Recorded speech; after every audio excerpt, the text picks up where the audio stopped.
Radhe Radhe, good morning, नमस्कार, सुप्रभात मेरे दोस्तों। आप सभी के बीच में राजेश कुमार ब्राइट एवं स्टडी पॉइंट में आप सभी छात्र एवं छात्राओं का स्वागत करता हूं। कल हम आप लोगों के बीच जो है 10th क्लास का एनसीईआरटी मैथ का जो बुक है शुरू कर दिए थे और उसमें से कुछ बतलाए थे 1.1 का खत्म कर चुके थे। आज हम बात करने जा रहे हैं वास्तविक संख्या से रिलेटेड अंक गणित की आधारभूत प्रमेय, फंडामेंटल थ्योरम ऑफ अर्थमेटिक्स।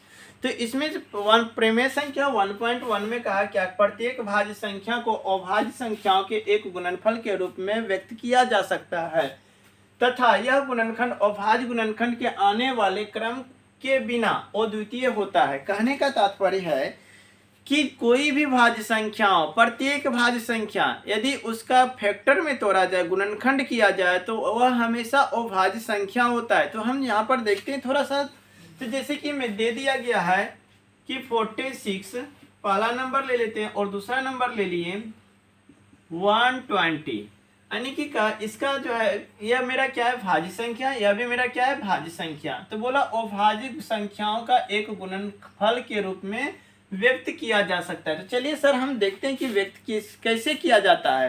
तो यहाँ पर जो है 46 को जब हम फैक्टर में तोड़ते हैं 2 से, तो कितना बार में 2 1 जा 2, 2 2 जा 4 और 3 टाइम्स में 6। अब टूटने यह कटेगा नहीं, तो इसको हम लिख देते हैं क्या, 46 का जब फैक्टर में तोड़े तो 2 = 23। 2 मेरा क्या है, अभाज्य संख्या, और 23 भी मेरा क्या है, अभाज्य संख्या। अब 120 को हम जब तोड़ते हैं तो 120 का जब फैक्टर करेंगे तो 2 से 6 बार में, फिर यहाँ पर 2 से 3 बार में, फिर 2 से कितना, तो 15 बार में, फिर 3 से 5 बार में।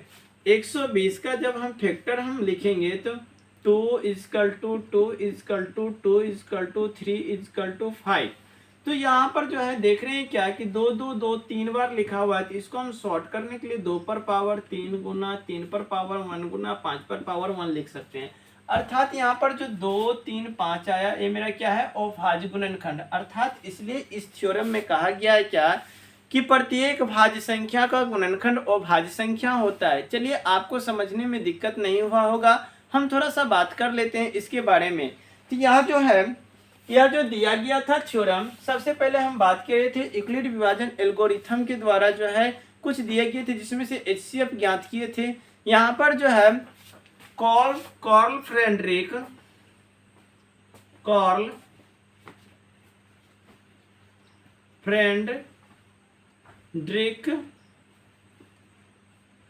गॉस के द्वारा बताया गया है। अब गॉस जी जो थे एक गणितज्ञ थे, साथ ही साथ यह भौतिक विज्ञान के भी थे जानकार। तो यहाँ पर देखते हैं गॉस का जन्म जर्मनी में 1777 ईस्वी में हुआ था और मृत्यु जो है इसका 1855 ईस्वी में हुआ। गॉस जी को गणित का राजकुमार भी बोला जाता था। यह जो 3 महानतम वैज्ञानिक में गिने जाते हैं, जैसे हो गया न्यूटन हो गया, फिर उसके बाद हो गया आर्किमिडीज हो गया, उसके बाद इसका भी गॉस जी का भी नाम आते हैं। तो चलिए इसके बारे में हम ज़्यादा चर्चा नहीं करेंगे, आते हैं इस पॉइंट, हम अपने पॉइंट पर। तो इस थ्योरम में बताया गया है क्या कि एलसीएम और एचसीएफ ज्ञात करने के लिए, तो चलिए हम गुणनखंड विधि द्वारा, फैक्टराइजेशन मेथड के द्वारा हम जो बात करते हैं कि एलसीएम और एचसीएफ है क्या, कैसे ज्ञात किया जाता है। तो हम यहाँ पर देते हैं अभाज्य गुणनखंड विधि द्वारा, हेडिंग अभाज्य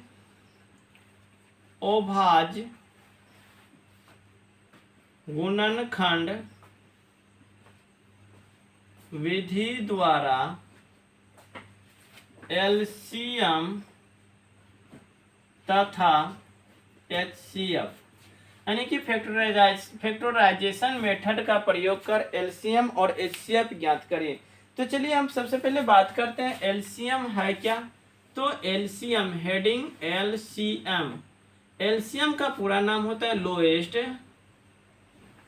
कॉमन मल्टीपल,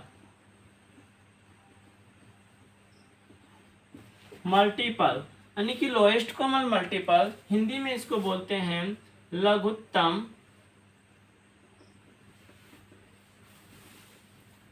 समापवर्त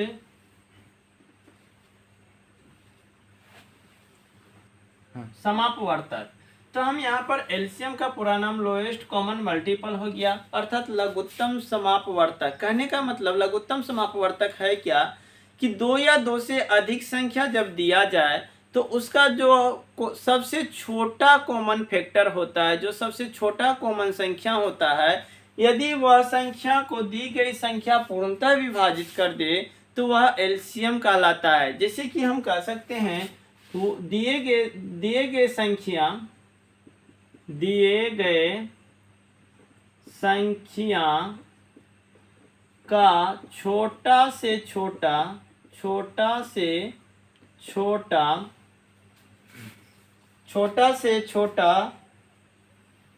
संख्या जो दिए गए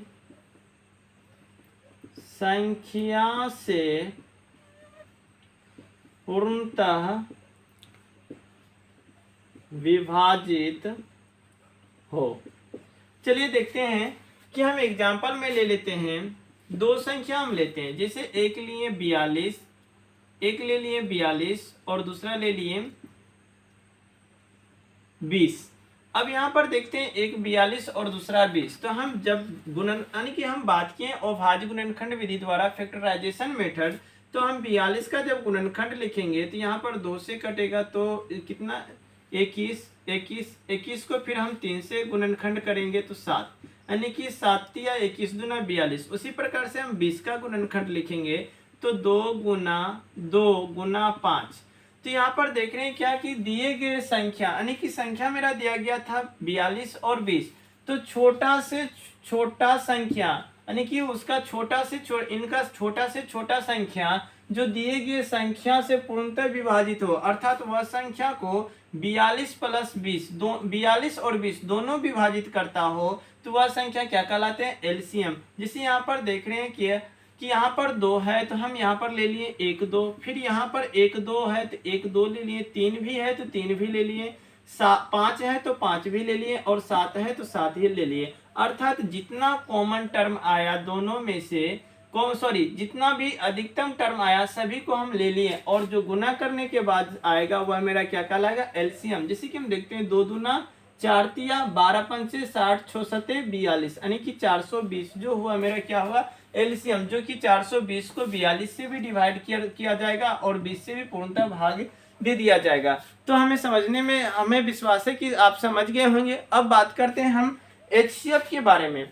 तो चलिए एचसीएफ दिया हुआ है क्या, एचसीएफ अगला पॉइंट एचसीएफ का पूरा नाम होता है highest common factor. Highest common factor, इसको हम हिंदी में करते हैं महत्तम समापवर्तक,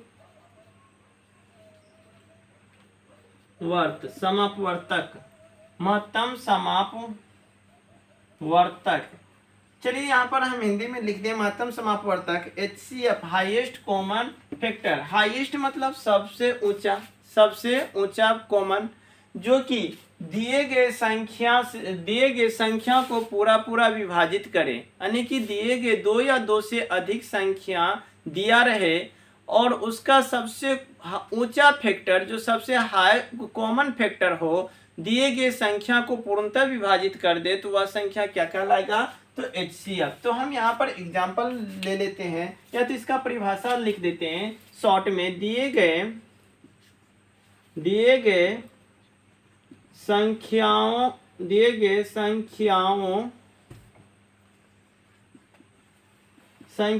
का वह बड़ी से बड़ी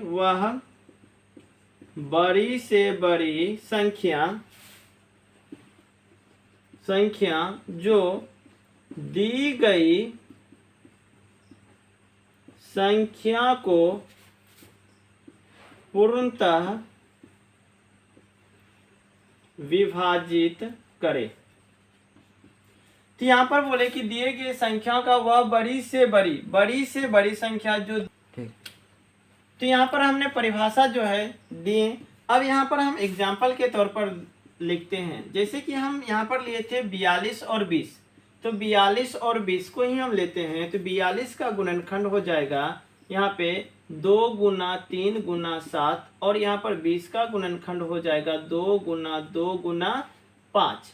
तो यहाँ पर हम कॉमन देख रहे हैं, दोनों में जो कॉमन आ रहा है वह संख्या कितना 2 है, अर्थात कॉमन जो दोनों में वह बड़ी से बड़ी संख्या जो दी गई संख्या को पूर्णतः विभाजित करे थी, इनमें से बड़ा संख्या जो है कौन सा है 2 है। तो वह 2 से बड़ी संख्या है जो कि 42 को भी पूर्णतः विभाजित करे और 20 को भी पूर्णतः विभाजित करे। तो यह बड़ी से बड़ी संख्या जो आया यह मेरा क्या कहलाता है HCF। हमें विश्वास है कि HCF भी आप समझ गए होंगे। चलिए हम HCF और LCM से रिलेटेड जो यहाँ पर थ्योरी दिया गया इस चैप्टर में उस पर बात करते हैं। तो गॉस जी ने बोले क्या, गॉस जी ने बताया यदि दो LCM और HCF दी गई संख्याओं को गुणनखंड कर दिया जाता है तो हमेशा आपस में बराबर होता है। कहने का तात्पर्य कि मान लेते हैं माना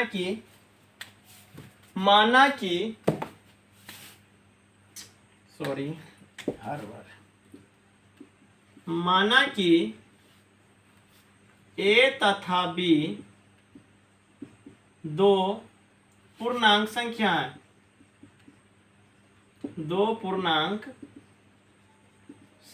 है, A तथा B दो पूर्णांक संख्या है।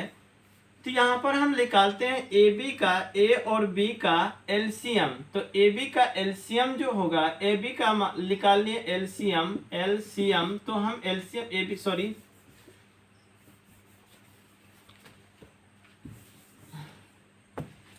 हम यहाँ पर LCM निकाल लेते हैं AB का। तो AB का LCM हो जाएगा AB और इसका HCF निकालते हैं तो HCF AB का हो जाएगा। तो यह HCF AB का हो जाएगा। तो इसका भी हम बोल सकते हैं क्या, चलिए देखते हैं कि यहाँ पर इस पॉइंट को हम हटा देते हैं। इतना जानते हैं, माना कि A और B दो पूर्णांक संख्या है। तो यहाँ पर हम कह सकते हैं क्या कि LCM गुना HCF, यानी कि A और B माने हैं तो बोल सकते हैं LCM A, B Guna HCF A, B बराबर A गुना B। अर्थात यह मेरा क्या निकल गया फॉर्मूला, जो कि हम बोल सकते हैं LCM AB into HCF A into B, AB का A गुना B होता है। अर्थात हम बोल सकते हैं क्या कि फर्स्ट संख्या गुना सेकेंड संख्या बराबर LCM गुना HCF। अब यहाँ पर हम LCM निकालने के लिए जान जाएंगे कि LCM बराबर हो जाएगा मेरा क्या, फर्स्ट संख्या गुना सेकेंड संख्या बटे HCF। और HCF की बात किया जाए तो HCF बराबर हो जाएगा फर्स्ट संख्या गुना सेकेंड संख्या बटे LCM। तो चलिए हम यहाँ पर देख लिए क्या कि मेरा मान आ गया, LCM का भी मान ज्ञात कर लिए और HCF का भी मान ज्ञात कर लिए। चलिए अब आते हैं एक्सरसाइज पर। चलिए थ्योरी सेक्शन खत्म हो गया। अब हम बात करने जा रहे हैं एक्सरसाइज 1.2 का क्वेश्चन पे। तो आप लोग किताब निकाल लीजिए और देखिए। तो यहाँ पर पहला नंबर क्वेश्चन दिया गया प्रश्नावली 1.2 में निम्नलिखित संख्याओं को अभाज्य गुणनखंड के गुणनफल के रूप में व्यक्त कीजिए। तो हम अभाज्य गुणनखंड के रूप में हम व्यक्त करने जा रहे हैं। जब 140 का हम फैक्टर में तोड़ते हैं तो यहाँ 2 से मल्टीप्लाई करेंगे तो 70 बार में, फिर 2 से इसका भाग डिवाइड करेंगे तो मेरा हो जाएगा 35। अब लास्ट में 5 है तो विभाजकता का नियम बतलाए थे, 5 हो तो यह 5 से पूर्णतः विभाजित हो जाएगा। तो यह 7, यह विभाजित होने वाला नहीं है। तो 140 का बोल सकते हैं गुणनखंड 2 गुना 2 गुना 5 गुना 7, अर्थात 2 बार है तो इसका लिख सकते हैं 2 पर पावर 2 गुना 5 पर पावर 1 गुना 7 पर पावर 1। इसी प्रकार से 156 का हम देखते हैं तो हम गुणनखंड आप लोग करते रहिएगा, हम डायरेक्ट करते हैं। 156 का जब देखते हैं तो 2 से गुना करेंगे तो हो जाएगा 7 दूनी 14 और 1 7 दूनी 14, एक कर ही लेते हैं हम भी 56 का। तो यहाँ पर 2 से करेंगे तो 7 दूनी 14, 1 8 दूनी 16, फिर यहाँ 2 से करेंगे तो यहाँ पर 3 बार में और यहाँ पर 9 बार में। यहाँ पर कटने वाला 3 से तो 1 बार और यहाँ पर 3 बार। अब कटेगा नहीं तो इसका गुणनखंड हो जाएगा 2 गुना 2 गुना 3 गुना 13। तो यहाँ पर भी देख रहे हैं 2 बार है 2 तो 2 पर पावर 2 गुना 3 पर पावर 1 गुना 13 पर पावर 1। अब यहाँ पर 338 25 का जब गुणनखंड करेंगे तो लास्ट में 5 है तो 5 से पूर्णतः विभाजित होगा, तो यहाँ पर हो जाएगा 6 7 पचे 35, 3 2 32, 6 पंचे 30, पचे 25। अब इसको 5 से फिर करेंगे तो 5 का 5, 2 पचे 25, 1 5 दिया 15। अब 3 5 6 3 से कट जाएगा कि 5 3 8 1 9 3 से विभाजित है तो 5 दिया 15 और 3 1 का 3। अब यहाँ पर देख रहे हैं 5 1 6 3 से और कटेगा तो यहाँ पर 3 1 का 3 और 7 21। अब यह कटेगा नहीं तो 3825 का हो जाएगा, 3825 का हो जाएगा 5 गुना 5 गुना 3 गुना 3 गुना 17।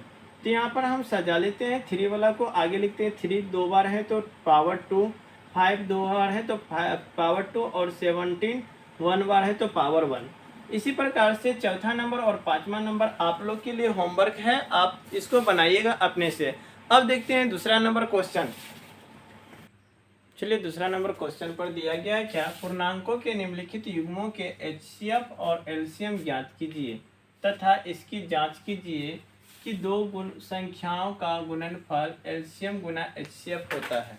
तो पहला नंबर दिया गया है 26 और दूसरा नंबर 91। तो यहाँ पर हम 26 और 91 का एचसीएफ सबसे पहले निकाल लेते हैं, उसके बाद एलसीएम निकाल लेते हैं। तो यहाँ पर हम ए बराबर ले लेते हैं 91 और बी बराबर ले लेते हैं 26। तो हम जानते हैं फार्मूला सूत्र से ए बराबर बी क्यू प्लस आर। तो ए के स्थान पर 91 और बी के स्थान पर 26। तो यह 26 जो है कितना बार में, 3 बार में कट जाएगा, तो 3 बार में हो जाएगा तो छोटिया 18 3 दूनी 6 1 7 78। अब 78 में से 91 में से 78 घटाएंगे, चलिए तो यहाँ पर देखते हैं। तो 91 में से 78 घटाएंगे तो मेरा शेषफल 13 बचेगा। अब 26 को यहाँ पर लिखते हैं और 13 को यहाँ पर, जब 13 को गुना करेंगे तो 2 बार में पूरा पूरा भाग लग रहा है और शेष बच रहा है 0। अर्थात हम पहले भी बोले थे तब तक करेंगे जब तक कि शेषफल 0 ना आ जाए। तो मेरा भाग लगा है 13 से, तो हम लिखेंगे HCF बराबर कितना 13। तो हम यहाँ पर लिख लिए 13 फर्स्ट संख्या मेरा 91, सेकेंड संख्या मेरा मान लिए 26। और हम जानते थे कि एलसीएम बराबर, इसलिए एलसीएम बराबर फर्स्ट संख्या गुना सेकेंड संख्या बटे एचसीएफ। तो फर्स्ट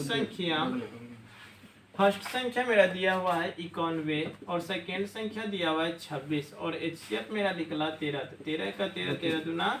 अब चलो इस यहाँ पर गुना कर देते हैं तो 2 1 2 9 दूनी 18, अर्थात एलसीएम मेरा आ गया 182।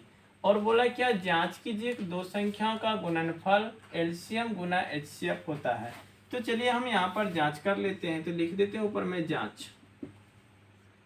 तो यहाँ पर हम जानते हैं क्या, फर्स्ट संख्या गुना सेकेंड संख्या बराबर एलसीएम गुना एचसीएफ। यही ना, तो फर्स्ट संख्या मेरा दिया हुआ है 91 और सेकेंड संख्या मेरा 26। एलसीएम मेरा निकल गया 182 और एचसीएफ मेरा निकला है 13। अब दोनों को गुना करते हैं तो 6 1 6 नौचकी 54 नौचकी 54 2, तो कितना हो गया 4 2 6 बचा 5 और यहाँ पर 9 दूनी 18 18 5 हो जाएगा 23। तो यहाँ पर 2366 इसको अब गुना करते हैं तो 13 दूना 26 के 6 बचा 2, 13 13 पचे 65 13 13 8 चलो तर से 13 8 चलो तो 104 में 2 जोड़े तो 6 बचा यहाँ पर 10, 13 में 10 जोड़े तो 23। तो यहाँ पर देख रहे हैं दोनों संख्या आपस में क्या है, बराबर। तो यह मेरा एलसीएम और एचसीएफ क्या है, सही है। फिर इसी प्रकार से हम यहाँ पर इसको सॉल्व करते हैं तो हम ए बराबर ले लेते हैं 336 और बी बराबर मेरा हो गया 54। सूत्र से हम ज्ञात कर लेते हैं एचसीएफ।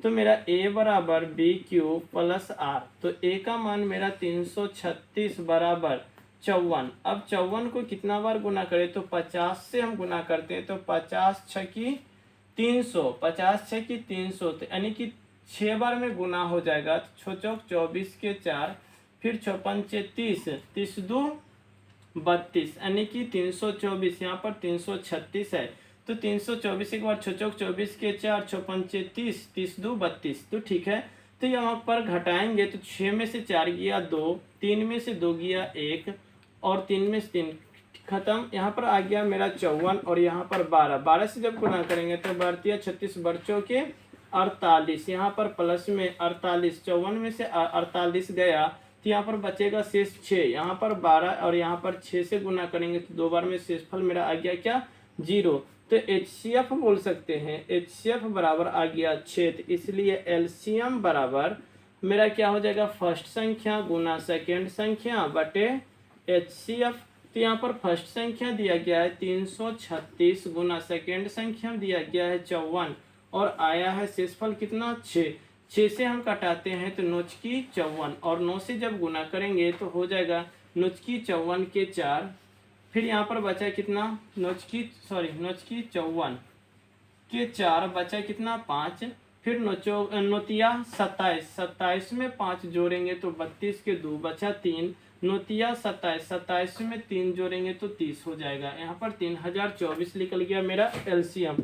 अब जांच करने की बात रहा तो हम जांच यहाँ पर कर लेते हैं, दिखाई पड़ रहा है ना जी सर। चलो जांच कर लेते हैं। तो जांच मेरा हो जाता है फर्स्ट संख्या गुना सेकेंड संख्या बराबर LCM गुना HCF। आगे नहीं लिखा जा रहा। अब यहाँ पर फर्स्ट संख्या मेरा दिया गया है कितना 336 गुना 54 और LCM मेरा निकला है 3024 और HCF 6। तो इसको जब गुना करते हैं तो 4 से गुना करेंगे तो हो जाएगा यहाँ 6 की 24 के 4, 4 तिया 12, 12 12 2 14 के 4, फिर 4 तिया 12, 12 1 13, यहाँ 5 से कर देते 6 पंचे 30 के 0, 5 तिया 15, 15 15 15 15 3 18 के 8, 5 तिया 15, 15 1 16, 4 यहाँ पर हो जाएगा 4, 8 3 11 के 1, 6 1 7 1 8 1 18,144। इसको गुना करते हैं 6 के 24 के 4 बचा 2 छोदना 12 2 14 के 4, फिर 14 1 यहाँ पर आ गया, फिर छोतिया 18। यहाँ पर भी देख रहे हैं सेम आ रहा है, अर्थात मेरा LCM और HCF क्या दोनों बराबर है, तो यह सही है। चलिए अगला क्वेश्चन पर ध्यान देते हैं।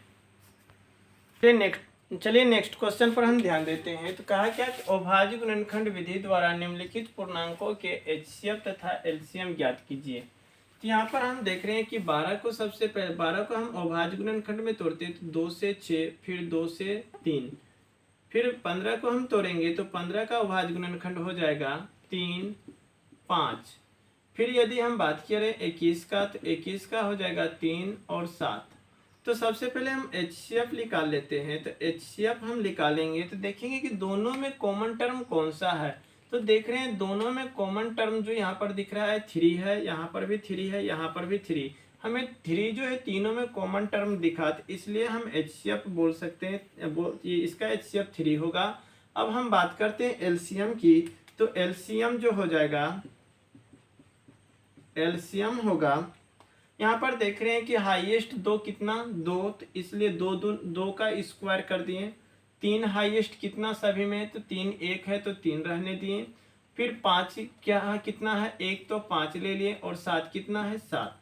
तो अब यहाँ पर 2 का स्क्वायर 4, 5 तिया 15 और गुना 7, तो 15 चौकी 60, 6 सते 42, यानी कि 420 हो गया आंसर इसका LCM। अब यहाँ पर सेकेंड नंबर देखते हैं।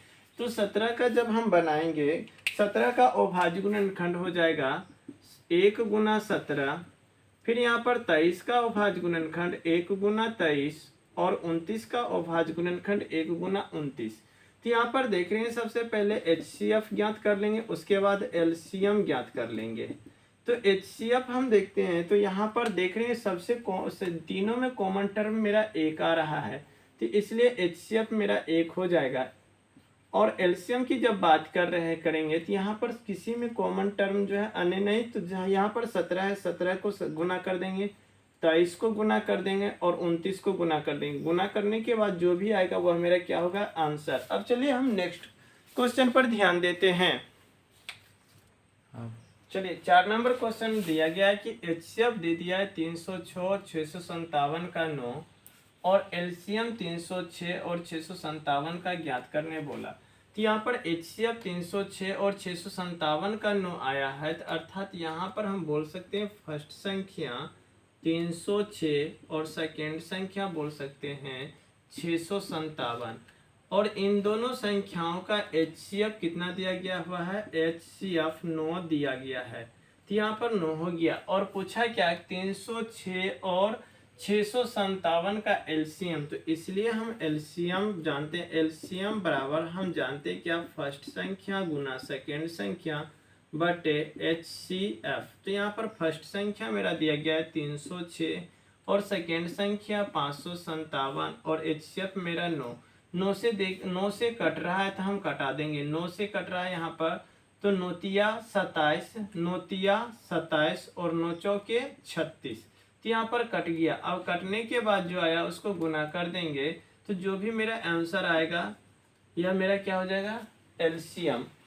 चलिए हम नेक्स्ट क्वेश्चन की बात करते हैं।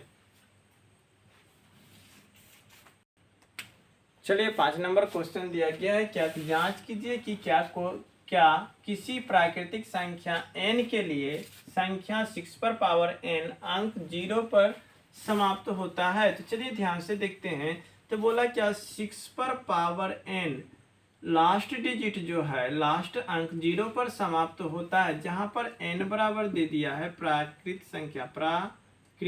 संख्या। अब प्राकृत संख्या के बारे में हम जानते हैं, गिनती की संख्या 1 2 3 4 डॉट डॉट डॉट। तो चलिए हम n का मान रखते हैं। तो यहाँ पर n बराबर 1 लिए, तो यहाँ पर 6 पर पावर 1, तो इसका मान आ गया 6। यदि n बराबर 2 लेते हैं तो 6 पर पावर 2, तो 6 गुना 6 तो मेरा आएगा 36। n का मान 3 लेते हैं तो 6 पर पावर 3, तो यहाँ पर लिख लेते हैं क्या, 6 गुना 6 गुना 6। तो यहाँ पर जब गुना करेंगे तो हम लास्ट डिजिट ना जान रहे, सिर्फ 0 पर समाप्त होता है, यानी कि गुना करने पर कौन सा यह संख्या जो कि 0 पर समाप्त होता है। तो यहाँ पर 6 के 36, लास्ट में 6, तो फिर 6 के 36, तो यानी कि लास्ट डिजिट 6 आएगा। यदि n का मान 4 लेते हैं 6 पर पावर 4, तो 6 गुना 6 गुना 6 गुना 6, 6 के 36, लास्ट में 6, फिर 6 से 36 6 से 36 6, यानी कि इसका भी 6। अर्थात हम देख रहे हैं क्या कि अंतिम लास्ट डिजिट जो है, यहाँ पर जितना भी संख्या लिखे लास्ट डिजिट क्या आ रहा है, 6 आ रहा है, क्या 6। और बोला क्या 0 पर समाप्त होता है, तो 0 पर समाप्त ही नहीं होगा। हम कहीं n का मान कुछ भी रख ले तो 0 पर समाप्त होने वाला नहीं है, इसलिए हम लिखेंगे अतः 6 पर पावर n अंक 0 पर समाप्त नहीं होगा। चलिए नेक्स्ट क्वेश्चन की बात करते हैं। 6 नंबर क्वेश्चन ध्यान से देखते हैं। का व्याख्या कीजिए कि 7 गुना 11 गुना 13 जोड़ 13 और 7 गुना 6 गुना 5 गुना 4 गुना 3 गुना 2 गुना 1 जोड़ 5 भाज्य संख्या क्यों है। तो हमें पूछा है भाज्य संख्या क्यों है, तो हम चलिए देखते हैं। यहाँ पर जो दिया गया है, मान लेते हैं, माना कि a बराबर 7 गुना 11 गुना 13 जोड़ 13 और b बराबर मान लेते हैं 7 गुना 6 गुना 5 गुना 4 गुना 3 गुना 2 गुना 1 जोड़ 5। अब चलिए यहाँ पर लेते हैं, तो यहाँ पर हम इसका कॉमन टर्म देखते हैं क्या, तो 13 यहाँ पर भी, यहाँ पर हम 13 को कॉमन कर लिए तो 7 गुना 11 और जोड़ 1 इन हो जाएगा। फिर इसके बाद यहाँ पर करते हैं तो 13 और गुना 11 सते 77 में 1 जोड़े तो 78। अब 78 को हम तोड़ते हैं तो 13 गुना 2 से करेंगे तो कितना हो जाएगा, 3 और यहाँ पर 36 हो जाएगा। तो 36 को फिर 2 से तोड़ेंगे तो कितना, 18। फिर 18 को 2 से तोड़ेंगे तो 9 और 9 को 3 से, तो 3 तिया 9 दुना 18, 18 दुना 36, सॉरी गलती हो गया, 36 दुना 72 होता है, यहाँ पर 78 ना है। चलिए हम फिर से कर देते हैं, 1 मिनट। आज 2 से तोड़े तो यहाँ पर हो जाएगा 2 एकम 2, सॉरी 2 तिया 6 और यहाँ पर हो जाएगा 9 दूनी 18, तो यहाँ पर 39, तो यहाँ पर 3 से तोड़ेंगे तो हो जाएगा तो 1 और 3 13, तो इतना हो गया। चलिए अब सही है, 13 39, तृतीया 39, अब ठीक है। 39 या 18, ठीक है। यहाँ पर अब यहाँ पर देख रहे हैं क्या कि 2 है, 3 है, 13 और 13, यह सब क्या है, अभाज्य संख्या, अभाज्य संख्या। और यहाँ पर जब इसको हम सॉल्व करेंगे तो यहाँ पर 5 और यहाँ पर 5 है, तो 5 हम कॉमन ले लेंगे, तो 7 गुना 6 गुना 4 गुना 3 गुना 2 गुना 1 और जोड़ 1। जब इसको हम तोड़ेंगे तो यह भी मेरा कुछ न मान देगा, जो कि हो जाएगा यह 1009, 1009, हाँ 1009, जो कि यह मेरा, यह दोनों संख्या मेरा क्या है, अभाज्य संख्या है। तो हम जानते हैं क्या कि किसी भी भाज्य संख्या का गुणनखंड अभाज्य संख्या होता है। हम पिछले थ्योरी में बतला चुके हैं कि प्रत्येक भाज्य संख्या का गुणनखंड अभाज्य संख्या है। यहाँ पर देख रहे हैं इसका भी गुणनखंड अभाज्य है और इसका भी गुणनखंड अभाज्य है। हम कह सकते हैं अतः हम जानते हैं कि प्रत्येक भाज्य संख्या का गुणनखंड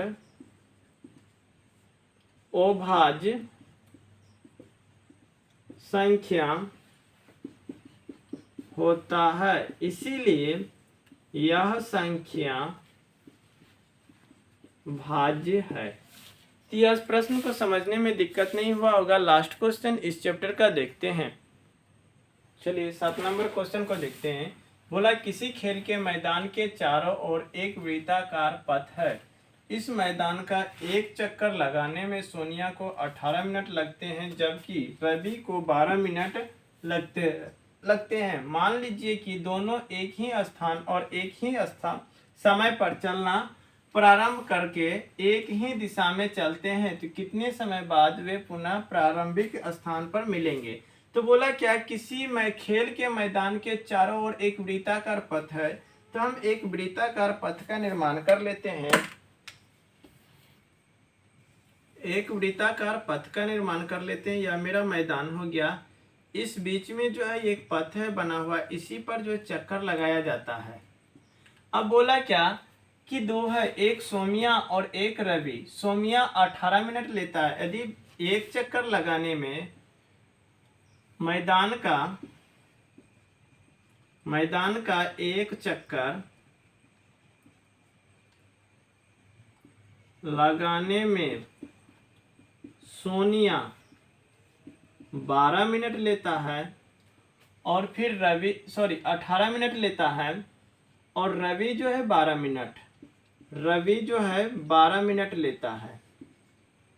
इसी मैदान का चक्कर दोनों एक साथ बोला चलना प्रारंभ करता है एक ही स्थान से। तो यहाँ पर एक ही स्थान से चलना प्रारंभ किया, तो बोला कि कितना चक्कर के बाद यानी कितना समय बाद वह मिलेगा। तो एक 18 मिनट लेता है और एक 12 मिनट।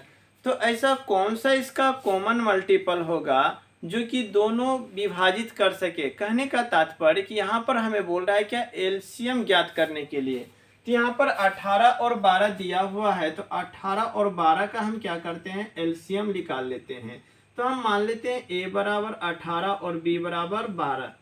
तो यहाँ पर मेरा HCF होगा, तो हम थोड़ा सा शॉर्ट मेथड का प्रयोग कर देते हैं। तो 18 का मेरा जो है फैक्टर हो जाएगा 2 3 3 3 तिया 9 दूनी 18 और 12 का फैक्टर हो जाएगा 2 2 3 4 तिया 12। अब यहाँ पर देखते हैं एलसीएम निकालते हैं। तो 2 कितना है, तो 2 हाईएस्ट दोनों में कितना, तो 2 और हाईएस्ट 3 कितना, तो 2।